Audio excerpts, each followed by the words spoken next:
Chapter 1, Part 4 of The Life and Letters of Elizabeth Prentiss, by George Prentiss. This recording is in the public domain. Recording by Teresa Downey. A brief notice of the general type of religious life and thought which prevailed at this time in New England will throw light upon both the preceding and following pages. Elizabeth's early Christian character, although largely shaped by that of her father, was also, like his, vitally affected by the religious spirit and methods then dominant. Several distinct elements entered into the piety of New England at that period.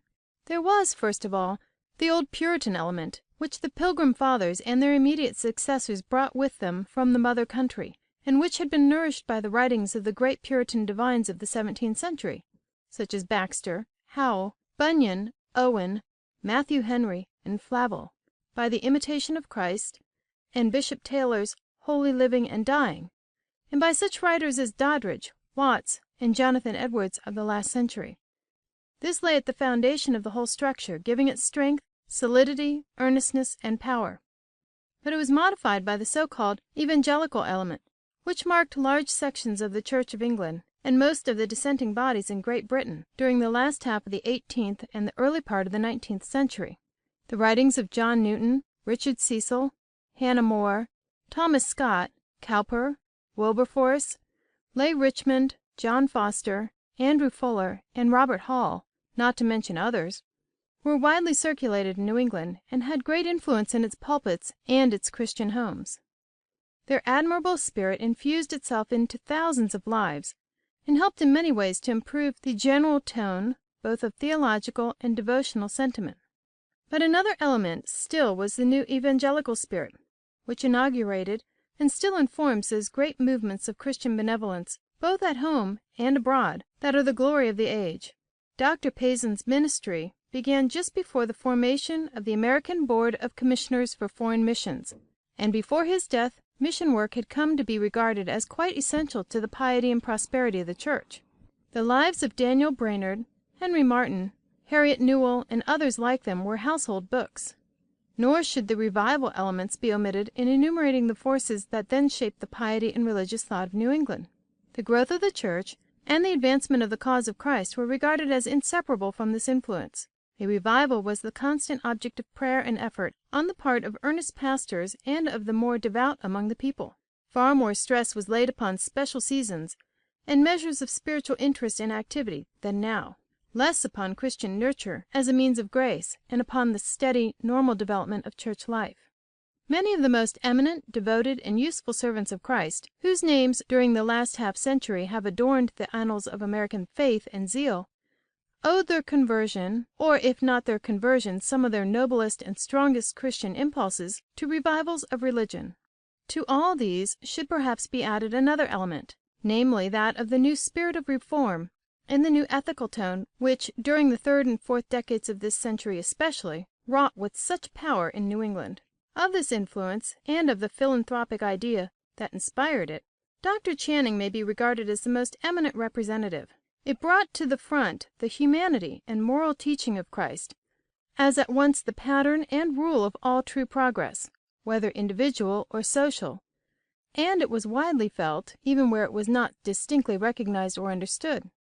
Whatever errors or imperfections may have belonged to it, this influence did much to soften the dogmatism of opinion, to arouse a more generous Catholic type of sentiment, to show that the piety of the New Testament is a principle of universal love to man as well as love to God, and to emphasize the sovereign claims of personal virtue and social justice. These truths, to be sure, were not new, but in the great moral reform movements and conflicts, to a certain extent even in theological discussions that marked the times, they were asserted and applied with extraordinary clearness and energy of conviction, and, as the event has proved, they were harbingers of a new era of Christian thought, culture, and conduct, both in private and public life. Such were some of the religious influences which surrounded Mrs. Prentiss during the first 20 years of her life, and which helped to form her character. She was also strongly affected, especially while passing from girlhood into early womanhood, by the literary influences of the day. Poetry and fiction were her delight. She was very fond of Wordsworth, Tennyson, and Longfellow, while the successive volumes of Dickens were read by her with the utmost avidity. Mrs. Paysen's house was a good deal visited by scholars and men of culture. Her eldest daughter had already become somewhat widely known by her writings. In the extent, variety, and character of her attainments she was, in truth, a marvel. Indeed, she quite overshadowed the younger sister by her learning and her highly intellectual conversation. And yet Elizabeth also attracted no little attention from some who had been first drawn to the house by their friendship for Louisa.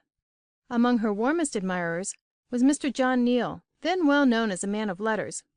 He predicted for her a bright career as an author. Still it was her personal character that most interested the visitors at her mother's house. This may be illustrated by an extract from a letter of Mr. Hamlin to a friend of the family in New York, written in April, 1838, while he was their temporary pastor. Mr. Hamlin has since become known throughout the Christian world by his remarkable career as a missionary in Turkey and as organizer of Robert College. A few months after the letter was written, he set sail for Constantinople, accompanied by his wife, whose early death was the cause of so much grief amongst all who knew her. I should like to write a long letter about dear Elizabeth.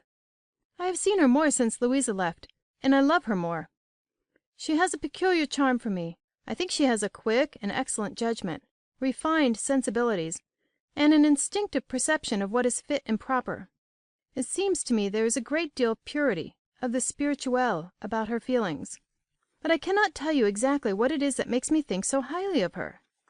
It is a nameless something resulting from her whole self, from her sweet face and mouth, her eye full of love and soul, her form and motion. I do not think she likes me much. I have paid so much attention to Louisa and so little to herself. Yet she is not one of those who claim attention, but rather shrinks from it. She may have faults of which I have no knowledge, but I am charmed with everything I have seen of her. How strange are the chance coincidences of human life! In another letter to the same friend in New York, in which Mr. Hamlin refers in a similar manner to Elizabeth, occur these words: "In a few weeks I hope to be in Dorset, among the Green Mountains, where my thoughts and feelings have their center above all places on this earth.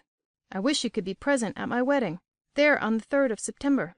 How little did he dream, when penning these words, or did his friend dream while reading them, that after the lapse of more than 40 years the "dear Elizabeth" would find her grave near by the old parsonage in which that wedding was to be celebrated, while the dust of the lovely daughter of Dorset would be sleeping on the distant shores of the Bosphorus. CHAPTER II. Part IV.